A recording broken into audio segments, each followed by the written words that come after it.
Hola amigos, un gusto estar con ustedes en su programa El Esplendor de la Verdad. Hoy vamos a comentar el tercer capítulo del libro Jesús de Nazaret de Benedicto XVI. Ya hemos venido hablando sobre este libro y cada capítulo cómo vamos desarrollando, y he explicado que no es un audiolibro no vengo a leerles el libro.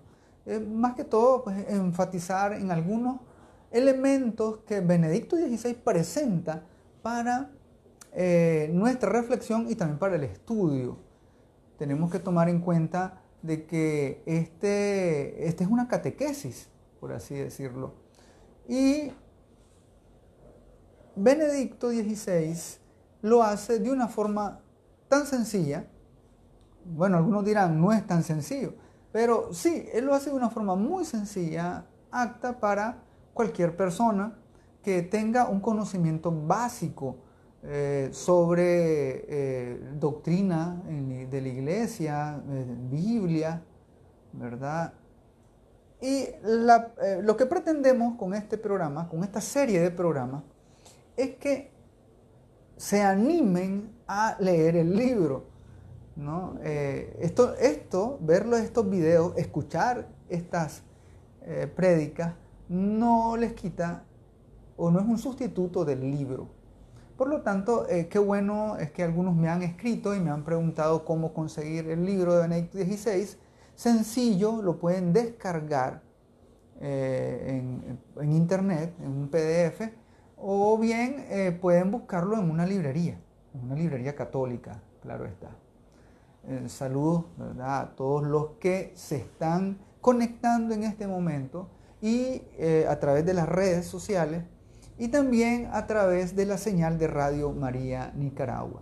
Un gusto saludarlos. Que el Señor los bendiga y los proteja siempre. Saluda Benny Telles. Saludos, Benny. Con una manito ahí en el video. Pues también un saludo a todos aquellos que ya se están preparando para iniciar este nuevo tiempo litúrgico que es la Cuaresma. Pues bien, este tercer capítulo se titula Las tentaciones de Jesús. Es un capítulo muy emocionante porque aquí intervienen varios elementos y se centra en las tentaciones de Jesús en el desierto. Lógicamente que Benedicto XVI se centra en la persona de Jesús. Hoy no vamos a hablar tanto del demonio, que es otro actor en este episodio de las tentaciones, pero no es el actor principal. El actor principal es Jesús.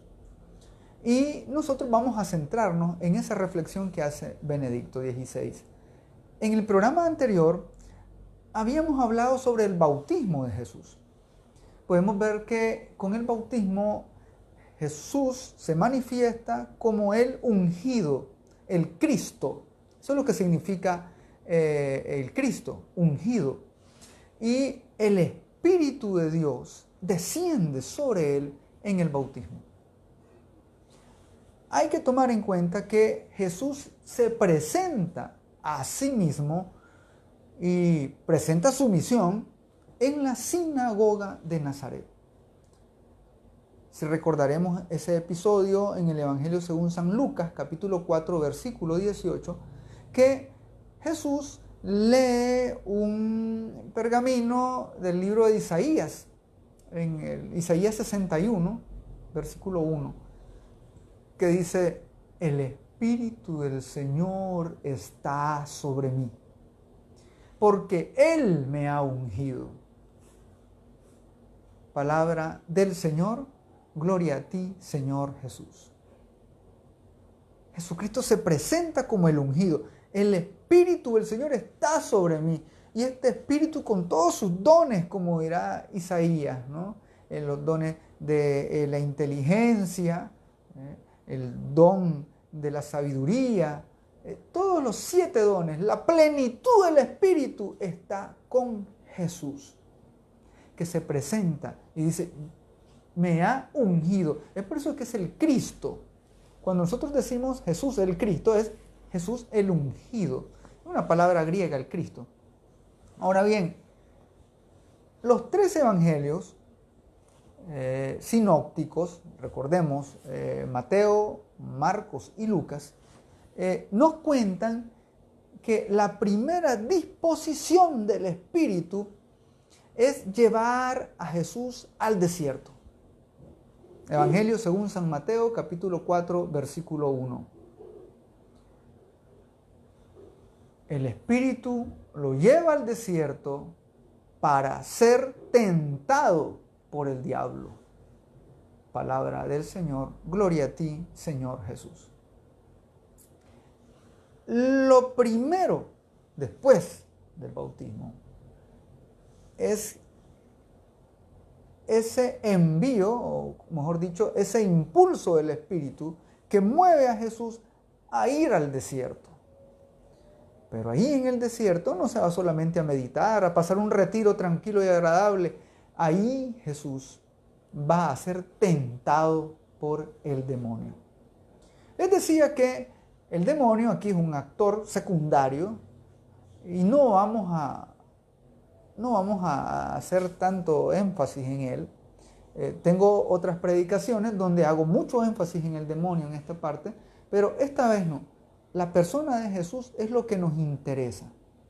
Y Benedicto XVI afirma que Jesús va al desierto porque debe entrar en el drama de la existencia humana.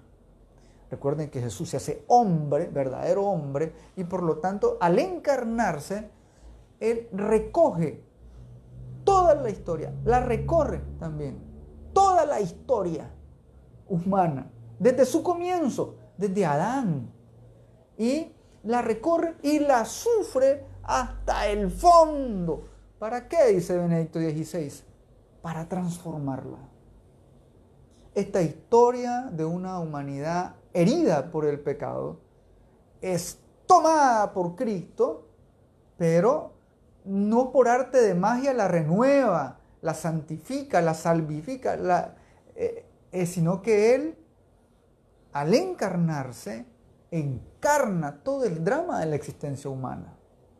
Y en ese punto dirá la carta a los Hebreos, capítulo 2, versículo 17, por esto tenía que parecerse en todo a sus hermanos para ser compasivo y sumo sacerdote fiel en lo que a Dios se refiere, y expiar así los pecados del mundo.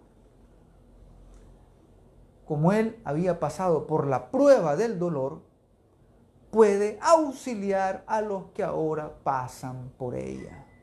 Palabra de Dios, te alabamos, Señor.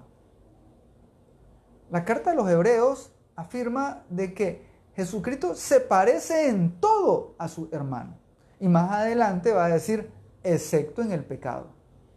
Sí, porque Jesús asimila, al encarnarse, asimila nuestra condición humana con todo. Jesús lloraba, reía, comía, se entristecía, se alegraba.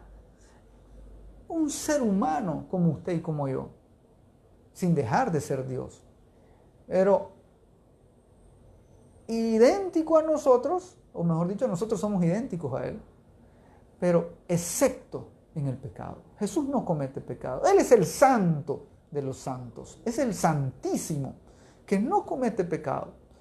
Pero Él, por así decirlo, se hace solidario con nosotros los pecadores. Dice Benedicto XVI, esta es la relación que existe entre el bautismo de Jesús y las tentaciones, en que hay una estrecha relación, porque Jesús se hace solidario con nosotros los pecadores. En el bautismo recordemos que Jesús se bautiza, ¿para qué? Para solidarizarse con nosotros los pecadores. Solo los que estaban en pecado necesitaban convertirse, el bautismo. Pero Jesucristo toma sobre sí todos nuestros pecados. se solidariza con nosotros hasta el punto de hacerse pecado, dirá San Pablo. Pero Jesús cambia todo eso, lo transforma. Era el único que podía hacerlo, que es Dios. Y San Marcos, en el capítulo 1 y versículo 13, pone de relieve un paralelismo de Jesús con Adán. Recordemos, dice Benedicto, que Jesús tenía que entrar en la existencia humana y comenzar a renovarla, purificarla desde Adán. ¿Y qué pasaba con Adán? Recuerden que Adán fue creado por Dios, estaba en el Edén, en ese lugar. Edén significa delicias. En ese lugar de delicias, feliz, Adán estaba en gracia de Dios, pero lamentablemente Adán peca, desobedece a Dios, y Dios tiene que expulsarlo junto con Eva del paraíso. Entonces, aquí hay un paralelismo, dice Benedicto XVI. Tomando el Evangelio según San Marcos, recordemos, dice San Marcos 1:13, que Jesús va al desierto y vivía entre las fieras salvajes y los ángeles le servían. Palabra del Señor, gloria a ti, Señor Jesús. Cuando Jesús va al desierto, ¿qué hay en el desierto? Bueno, en el desierto, además de haber mucho sol, calor, no hay nada, y los pocos seres vivientes que hay en el desierto son seres peligrosos a veces. Serpientes, escorpiones, ¿no? Animales venenosos muchas veces, y animales feroces también, que pueden encontrarse en el desierto. Cuando Jesús va al desierto, entonces convivía con esas fieras salvajes. Dice Benedicto, el desierto es una imagen opuesta al Edén. Sí, no es lo mismo. En el Edén estaban todos los frutos, en el Edén estaba esa presencia de Dios, esa gracia de Dios, tenían todo. Adán y Eva eran felices y no lo sabían. A veces nos pasa así a nosotros también. A veces nosotros somos felices, pero como a veces nos falta algo, vivimos pensando más en ese algo que nos falta y dejamos de ser felices.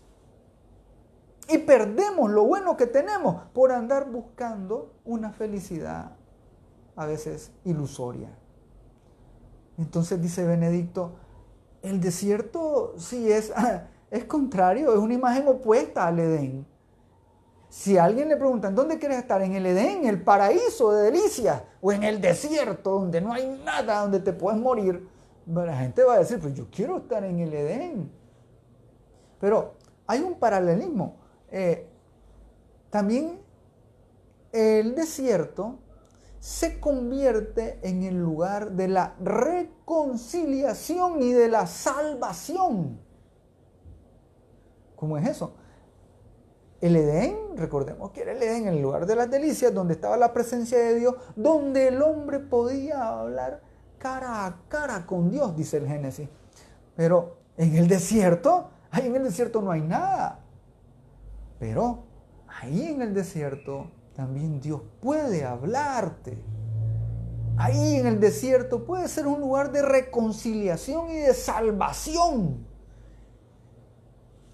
Las fieras salvajes se convierten en amigas, así como en el paraíso. Y dice Benedicto, ahí se restablece la paz que Isaías anuncia para los tiempos del Mesías. Recordemos Isaías 11:6, que cuando el Mesías y la tierra prometida viniera con el Mesías, dice, habitarán el lobo con el cordero, la pantera se echará junto con el cabrito, el niño meterá su mano y tocará las víboras. Palabra de Dios, te alabamos, Señor. Esto está ocurriendo ahí en el desierto, donde Jesús convive con las fieras salvajes. En ningún momento dice el Evangelio que las fieras salvajes agredían a Jesús. En ningún momento. Dice el Evangelio, vivía entre las fieras salvajes, junto con ellas. Hay una armonía que está restableciendo Jesús, y este paralelismo entre el Edén y el desierto, con el Adán que estaba en el Edén y este nuevo Adán que está en el desierto, que es Jesucristo, transformando todo, renovando todo, purificando todo. Entonces, Benedicto XVI hace una catequesis extraordinaria de todo este sentido simbólico de lo que es este tiempo que Jesús pasa en el desierto. Habla de los 40 días y hace una explicación excelente sobre esta simbología numérica del 40, que muchas veces sabemos, ¿no?, que son los 40 años que pasó el pueblo de Israel en el desierto, pero Benedicto va más allá y hace también una simbología numérica con los 4 puntos cardinales multiplicados por los 10 mandamientos y dan el número 40 como un número cósmico, dice Benedicto XVI. En este punto algunos van a decir, ¿y eso entonces es numerología? No, no es numerología. Estamos hablando de que en la Biblia, en la palabra de Dios, existen números que tienen una representación simbólica importante. Y el 40 significa transformación. El tiempo que el pueblo de Dios pasa en el desierto para su purificación. 40 años. El tiempo en que se gesta una nueva vida en el vientre materno. 40 semanas. Pues bien, tengo que pasar rápidamente todo esto porque es muy extenso. Yo por eso les invito a que vayan al libro Jesús de Nazaret de Benedicto XVI. Y es extraordinario. Se van a deleitar muchísimo, ¿verdad?, con todas esas referencias que hace Benedicto, los paralelismos que también enlaza con el Antiguo Testamento. Es un hombre excepcional en cómo explicarlo y cómo hacerlo y traer el Antiguo Testamento al Nuevo Testamento. Pues bien, tengo que pasar rápido todo eso y quiero centrarme en las 3 tentaciones. Tanto el Evangelio según San Mateo como San Lucas hablan de las tentaciones de Jesús en el desierto. Y son 3 tentaciones. Y en este punto, Benedicto XVI las va a desarrollar cada tentación en un orden distinto. Según Benedicto, el orden de las tentaciones él la va haciendo de menos a más para hacerlo un poco más dramático, ¿no? Porque si bien es cierto, Benedicto XVI no es un novelista, pero captura al lector con todo el proceso que va él guiando y va enseñando. Es extraordinario. Pues bien, dice Benedicto XVI que en Mateo y Lucas, que presentan las 3 tentaciones de Jesús, ahí aparece clarísimo el núcleo de toda tentación. ¿Y cuál es el núcleo de toda tentación? Pues bien, dice Benedicto XVI, apartar a Dios de nuestras vidas. Esa es una tentación que tenemos desde el comienzo hasta que nos muramos.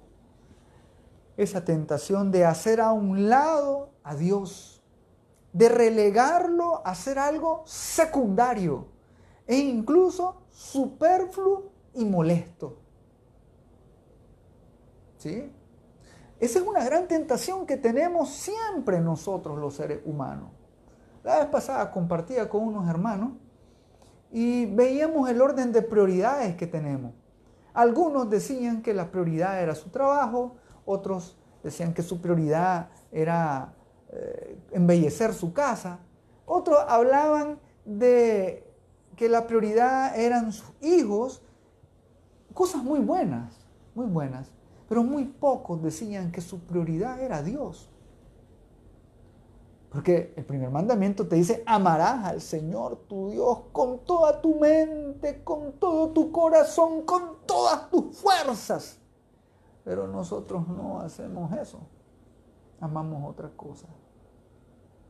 ponemos el corazón en otras cosas. Y donde está tu tesoro, estará tu corazón. Si nuestro corazón busca otros tipos de tesoros, bueno, hermanos, pues ahí estamos, así somos. Pero bien, un saludo a todos los hermanos, les repito, que están conectados, se están sumando a la transmisión. Buenos días, sí, buenos días, Nina. Un gusto, Nina, saludarte. Y de Radio María Nicaragua nos están saludando. Buenos días, gracias por tu maravilloso programa que nos evangeliza y nos fortalece en nuestra fe. Gracias a ustedes por estar evangelizándose con la palabra de Dios, con Radio María Nicaragua. Dios los bendiga enormemente y todo esto dé frutos. Esto es lo importante, que todo esto que nosotros recibimos lo hagamos vida y dé frutos, y frutos en abundancia. ¿Dónde pueden conseguir el libro exactamente? Nos preguntan desde Radio María Nicaragua. Bueno, yo les voy a ser sincero, no lo busqué en ninguna librería aquí en nuestro país. No sé si estará disponible el libro, no sé. Puede ser que en alguna librería católica esté disponible, valdría la pena buscarlo. ¿Qué hice yo? Yo lo descargué de internet. Solamente busqué el libro Jesús de Nazaret de Benedicto XVI y les va a aparecer el libro en un PDF que ustedes pueden descargar en su computadora, en su móvil, y de ahí pueden leerlo, ¿sí? Estas son las ventajas de la tecnología, ¿no? Antes, para poder leer uno de estos libros, uno tenía que andarlos buscando, pedirlos en el extranjero, hacer un pago adicional, pero ahora no, usted con un clic puede descargarlo y puede tenerlo. El mensaje del Papa Francisco de Cuaresma, el de este año, usted lo puede descargar. Yo ya lo descargué, ya lo tengo listo y preparado, porque en cualquier momento algunos hermanos me dicen, queremos saber y comentar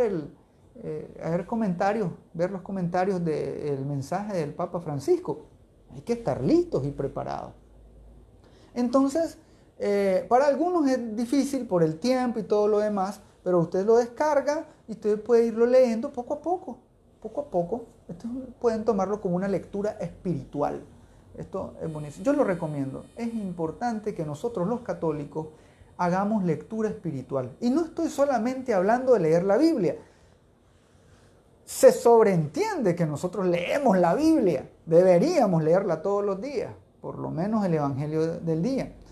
Pero adicional a eso, tenemos que hacer lectura espiritual, lectura sobre algún santo, sobre algún libro que fortalezca nuestra fe. Esto es importantísimo, sobre todo a aquellos que les cuesta encontrar un director espiritual. Yo he escuchado a muchos especialistas en estos temas de que a falta de un director espiritual, los libros espirituales pueden fungir como directores espirituales. Claro que sí. A mí me ha pasado y me ha servido muchísimo. Pues bien, gracias a los que están consultando y comentando, pueden también escribir al WhatsApp de Radio María Nicaragua al 8590-1457 y ahí ellos nos envían y podemos leer sus mensajes y sus comentarios, sus dudas. Audios no, porque esta es una transmisión en vivo, pero sí podemos leer sus comentarios o escribir a la página del Esplendor de la Verdad o a la página de Radio María Nicaragua. Por aquí estamos.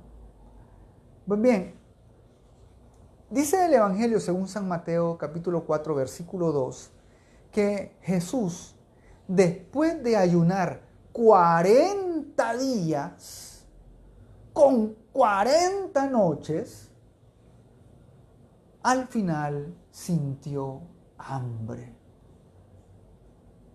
Palabra del Señor. Gloria a ti, Señor Jesús. Jesús ayunó 40 días y 40 noches. Ahí está el número nuevamente, el número cósmico que dice Benedicto XVI, que tiene una representación grandísima de transformación, de purificación. Y en ese punto dice, al final sintió hambre. Lógico, un ser humano tenía hambre.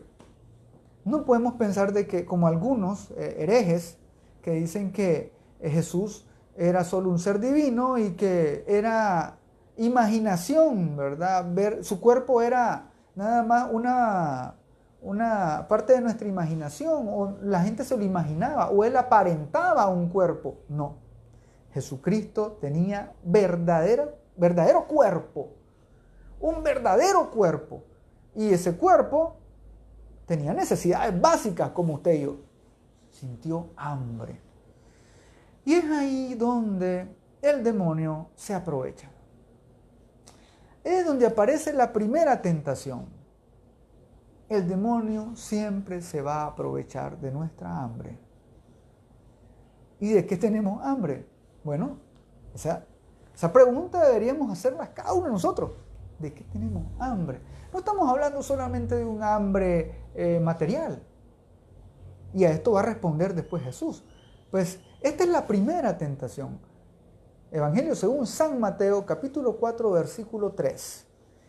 Si eres hijo de Dios, dile a estas piedras que se conviertan en panes. Palabra del Señor. Gloria a ti, Señor Jesús. Así comienza la primera tentación. Y dice Benedicto XVI, vamos a volver a escuchar esas palabras en boca de los que se burlaban de Jesús al pie de la cruz. Mateo 27:40. Si eres hijo de Dios, baja de la cruz. Si eres hijo de Dios. Estas son palabras de burla, claro. Estas palabras pretendían, a la vez de ser burla, pretenden exigirle a Jesús pruebas. Si eres hijo de Dios. Es decir que para ser creíble, Cristo debe dar una prueba de lo que dice ser. Es Dios el que tiene que darnos pruebas. Y esto es lo que hace el pueblo de Dios en el desierto. Le pedía pruebas a Dios, le reclamaban a Moisés. ¿Y cómo es que Dios está con nosotros? Y tenemos hambre aquí en el desierto, nos vamos a morir de hambre. Allá en Egipto, cuando éramos esclavos, comíamos, estábamos mejor. Ese es el reclamo del pueblo de Israel. Ahí también Jesús viene a purificar esa imperfección, esa desobediencia, esa falta de confianza en Dios. Esta es una petición que también nosotros le dirigimos a Dios. Nosotros a veces tentamos a Dios. Si eres Dios, ¿por qué me sucede esto a mí? Si eres Dios, ¿por qué permites la enfermedad en mi familia? Si eres Dios, ¿por qué permites estas catástrofes? Tantos niños que sufren, familias, y tú permites todo esto. Si eres Dios, nosotros también hacemos las mismas del diablo. Ponemos a prueba a Dios. Inclusive ponemos a prueba a Cristo. ¿Cuántas veces nosotros dentro de la iglesia, que nos decimos buenos católicos a veces, también tentamos a Jesús?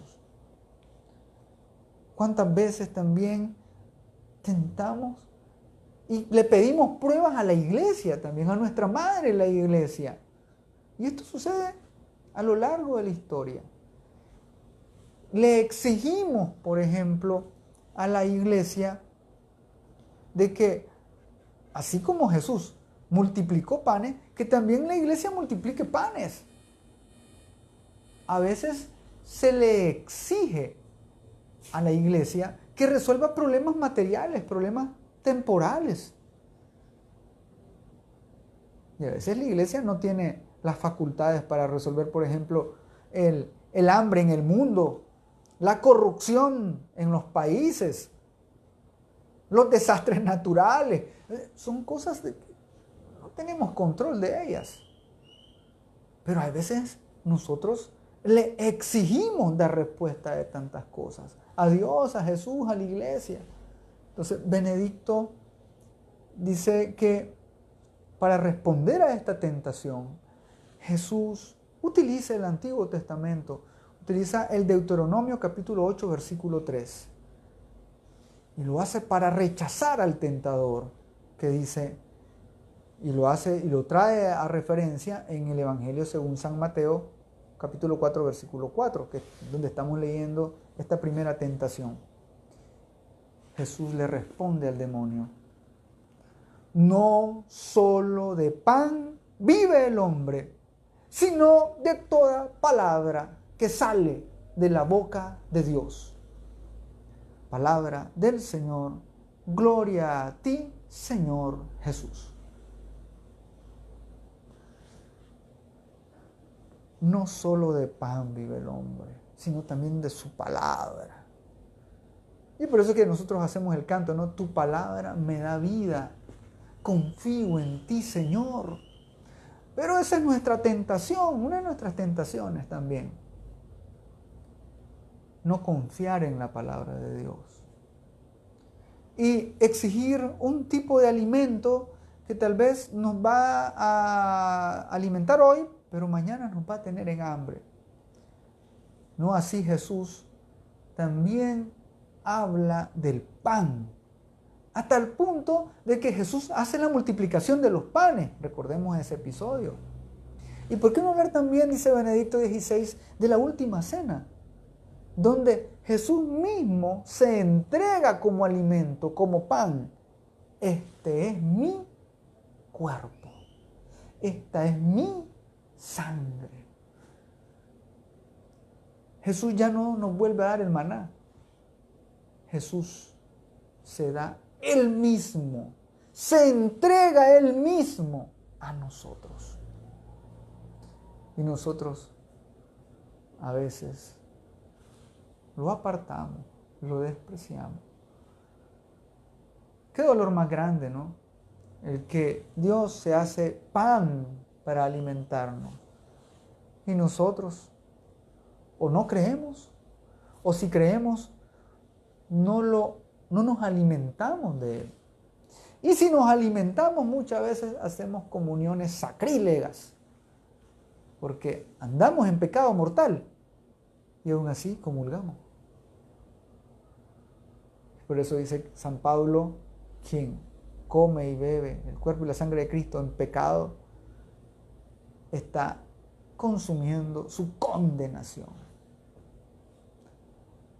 Qué lástima, ¿no? Que viene Jesús a purificar y nosotros le decimos no. No queremos eso. Dios quiere renovarnos, quiere que nosotros iniciemos este camino de conversión, pero a veces nosotros lo despreciamos. No me interesa. No. Nos interesa más el pan de ahorita, aunque sea hambre para mañana, el pan de ahorita, el pan temporal, las cosas donde tengamos nosotros nuestro corazón. Ese es el drama. Pero Jesús, con esta primera tentación, la vence. Y le dice al demonio: no solo de pan vive el hombre, también vive de toda palabra que sale de la boca de Dios. Pero no conforme con que es vencido el demonio en esta primera tentación, no conforme, el demonio intenta una segunda oportunidad para tentar a Jesús. Y ahí el diablo cita la Sagrada Escritura para hacer caer a Jesús en una trampa.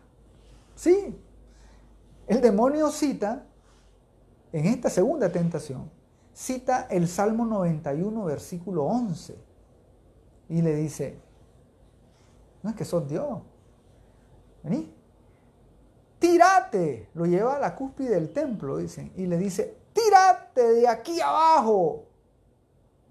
Pues Dios ordenará a sus ángeles que te protejan. Ellos te llevarán en sus manos para que tu pie no tropiece con ninguna piedra. Palabra del Señor. Gloria a ti, Señor Jesús. Claro, dice el demonio. Le dice a Jesús, pero si vos sos Dios, vos sos la persona escogida, el ungido de Dios, le dice. Que el demonio es bien burlón, ¿no? Es atrevido el demonio. Tírate. Lanzate al abismo. Dios va a mandar sus ángeles. No sos el Hijo de Dios. Dios va a mandar sus ángeles y ellos te van a levantar para que no tropeces en piedra. Esta es una gran tentación, claro. Y el demonio utiliza la Sagrada Escritura. Dice Benedicto XVI que todo el diálogo de esta segunda tentación aparece formalmente como un debate entre dos expertos de la Sagrada Escritura. ¿Sí? Sí, dice Benedicto. El diablo se presenta como teólogo. Es un gran experto en Biblia. El diablo, sí, el diablo se sabe la Biblia. Nos la gana a nosotros. A veces nosotros ni el Evangelio del día leemos. El demonio sí, se la sabe la Biblia. Y la cita y la utiliza para hacer el mal. Esa es la característica del demonio. El demonio pervierte todo. Pues bien, la interpretación de la Biblia, dice Benedicto XVI, puede convertirse de hecho en un instrumento del anticristo. Cuando aquí hablamos del anticristo, hablamos no necesariamente de la persona del demonio, sino de todos aquellos que están en contra de Cristo. ¿Sí? Anticristo significa eso, el que está en contra de Cristo. Y no está solamente en contra de Cristo el demonio, no. También hay personas que están en contra de Cristo.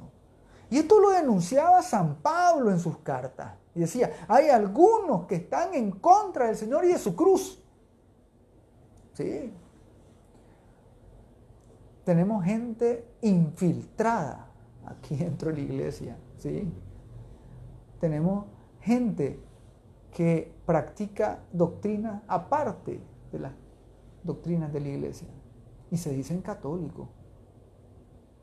Y son peligrosísimos, claro. Porque nada hay más peligroso que aquel que aparenta el bien.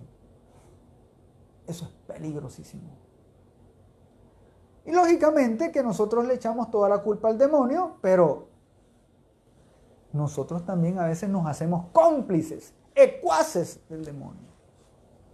Sí.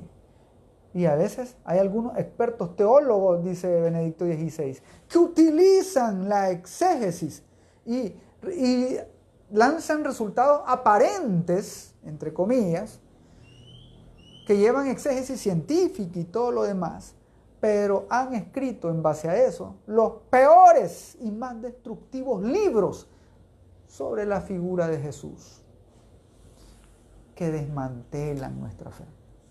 ¿Sí? Por eso hay que tener mucho cuidado cuando uno de repente está leyendo libros, hay que ver bien qué referencias sobre el autor. Hay gente que puede hablar muy bonito sobre Jesús, sobre Dios, pero pueden tener un trasfondo ideologías que son contrarias a la fe. Así que hay que tener mucho cuidado. No solo porque diga, es que es un teólogo, no solo por eso. Hay teólogos que se encargan de desbaratar nuestra fe. Claro. El mismo Papa Benedicto XVI tenía muchos enemigos teólogos. Sí. Hasta el punto está de que este último libro, escrito por Benedicto XVI, él pidió que se publicara después de su muerte, porque si no, estos teólogos, enemigos de él, no lo iban a dejar tranquilo. Dice. Sí. Pero bien, de eso podríamos hablar en otra eventualidad. El punto fundamental de la cuestión, dice Benedicto XVI, aparece en la respuesta de Jesús, que de nuevo está tomada del Deuteronomio. Jesucristo responde con la Sagrada Escritura. Por eso dice Benedicto, este es un debate entre dos expertos en Biblia. Claro. Y dice, citando Jesús, el Deuteronomio capítulo 6, versículo 16. No tentarás al Señor tu Dios. Palabra de Dios, te alabamos, Señor. En el Deuteronomio, esto alude a las vicisitudes del pueblo de Israel que corría peligro de morir en el desierto. Dice el Éxodo, capítulo 17, versículo 7, que tentaron al Señor, el pueblo de Israel, tentaron al Señor diciendo, ¿está o no está el Señor en medio de nosotros? Palabra de Dios, te alabamos, Señor. Esa tentación siempre. ¿Y por qué me pasa esto?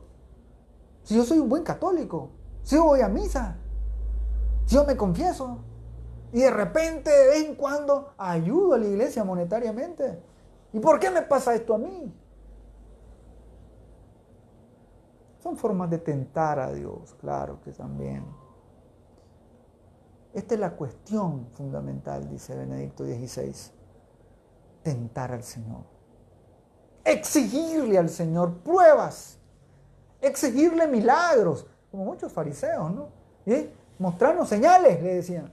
Mostranos, enseñanos. Jesús tuvo que soportar todo esto. Y nosotros seguimos haciéndolo. Le pedimos pruebas a Dios. Señor, si vos existes, si vos existís, pues entonces ya, que pase esta crisis económica. Yo no aguanto. Que yo consiga un trabajo. Ay, al no conseguirlo, entonces, ¿dónde está Dios? A la hora de la enfermedad, de la muerte de un ser querido. ¿Y qué se hizo Dios?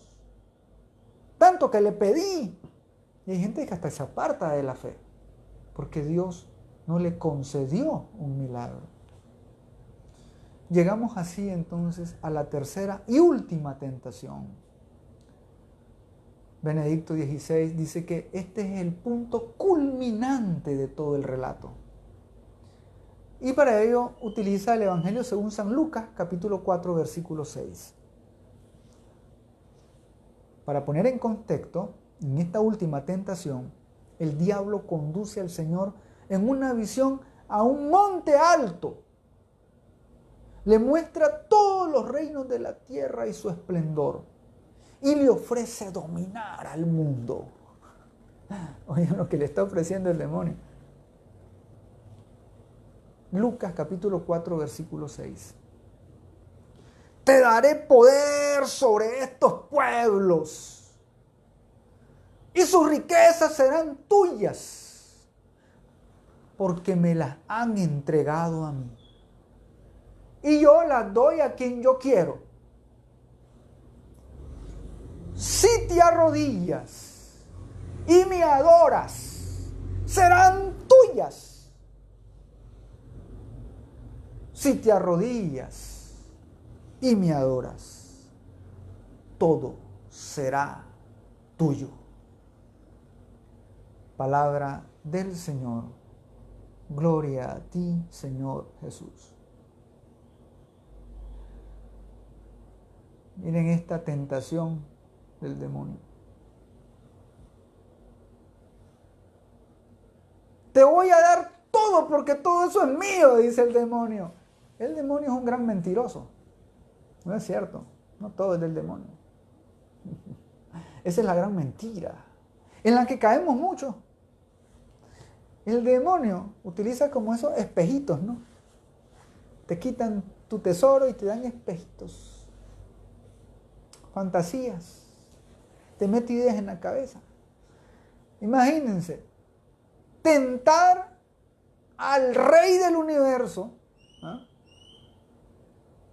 diciéndole que le va a dar todo. Pero si Jesús ya tenía. Qué mentiroso, qué falacia la del demonio. Y miren lo que le pide. Te voy a dar todo porque es mío. Mentira. No es cierto. El demonio no es el dueño de todo. Dios es el dueño de todo. Y todavía le exige. Te lo voy a dar si te arrodillas y me adorás. Casi nada quería el demonio, ¿no? Pero aquí Benedicto XVI encuentra un paralelismo en Mateo 28, 16, cuando el Señor resucitado, Jesús resucitado, reúne a los suyos y sube a un monte. Y dice el Señor Jesús, Mateo 28, 18, se me ha dado pleno poder en el cielo y en la tierra. Palabra del Señor, gloria a ti, Señor Jesús. Jesús no dice esto allá en las tentaciones del desierto. Jesús lo dice una vez resucitado, después de que pasó por su pasión y su muerte. Es hasta que está resucitado que Él se manifiesta y dice, todo poder se me ha dado en el cielo y en la tierra. Vean bien aquí. El demonio solo le prometía poderes terrenos que son limitados. Mientras que Dios da el poder tanto en la tierra como en el cielo. Sin el cielo, dice Benedicto XVI, el poder terreno queda siempre ambiguo, frágil. Solo el poder de Dios puede ser el poder para el bien. Jesús tiene ese poder en cuanto resucitado. Es decir, este poder presupone otro monte.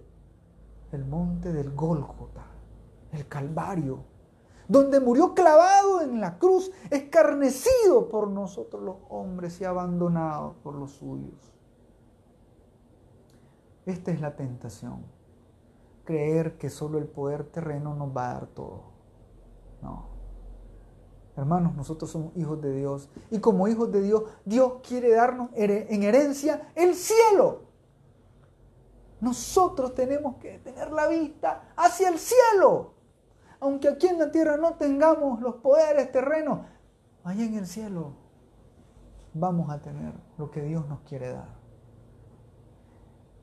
Esa es la lucha contra el demonio que Jesús ha vencido frente, dice esta palabra Benedicto XVI, frente a la divinización fraudulenta del poder y del bienestar.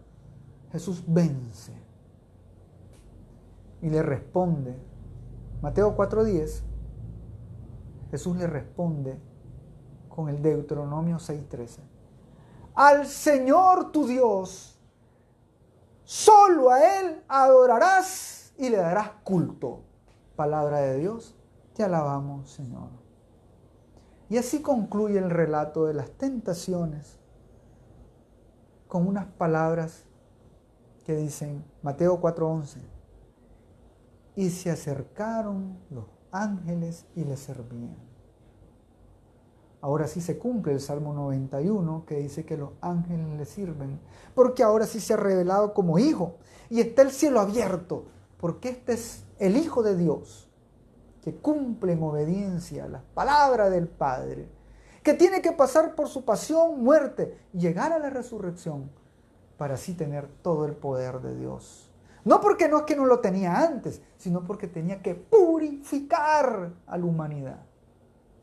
Nosotros somos purificados por nuestro Redentor. Vamos a pedirle al Señor que nos ayude con su gracia a vencer estas tres grandes tentaciones. Estas tres tentaciones que a diario llegan a nuestra vida y que el demonio a veces nos hace caer.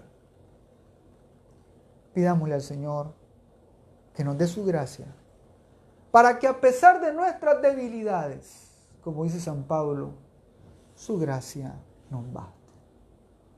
Que el Señor nos bendiga y que la Virgen Santísima nos proteja. Y recuerden que conocerán la verdad y los hará libres.